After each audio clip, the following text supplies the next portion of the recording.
Posibleng pumasok na sa Philippine Area of Responsibility ngayong araw o bukas ng madaling araw ang Super Typhoon Bavi na tatawagin na Bagyong Inday. Alamin natin yan mula kay Pag-asa Weather Specialist Grace Castañeda.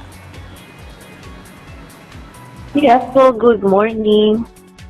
Good morning po, Ms. Leslie. Good morning din sa ating mga taga-subaybay. So ngayon, easterlies pa yung nakaka-apekto sa eastern sections ng northern at central Luzon. Possible po yung mga isolated na mga pag-ulan dito sa Metro Manila and malaking area po ng Luzon at Visayas dahil par lamang ito ng easterlies at localized thunderstorms. But sa area po ng Zamboanga Peninsula, Barm, Lanao del Norte, and Sultan Kudarat for this morning, less likely pa po yung mga pag-ulan. Ngunit pagsapit ng hapon at gabi, mas mataas na po yung possibility ng mga scattered winds and thunders pa naman po ito ng habag. So slightly po medyo sumusunod na yung flow ng habagat dito sa bagyo na monitor natin sa labas ng ating area of responsibility na may international name na Bavi. So ito naman pong bagyo nito, huli naman sa line 2,010 kilometers east of Central Luzon, and in-expect po natin papasok ito ng ating area of responsibility mamayang gabi or bukas ang early morning.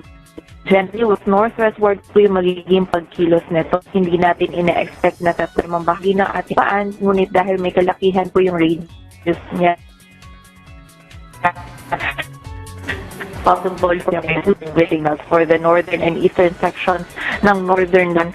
Mostly po yan early as possible mamayang gabi din or bukas na early morning. Highest possible wind signal po natin is either 2 or 3, and likely po na by Thursday on po mararamdaman itong bugso ng malakas na over ilang ng northern dahil ni Bagyong Bavi. And po na to is i-enhance din ni Bagyong Bavi na magkakaroon po local name na Inday yung habagat natin. So expect po natin pag-ulan din tayo mararanasan hanggang malakas na pag-ulan sa western sections po natin bansa. Like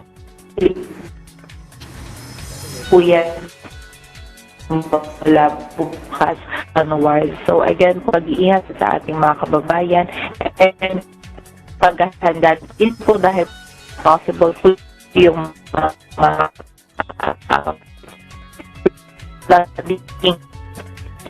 sa naglupo ng mga pag-ulan na enhance na sa mga susunod na araw. Kung muna ang center ng Maraming salamat Pag-asa Weather Specialist Grace Castañeda.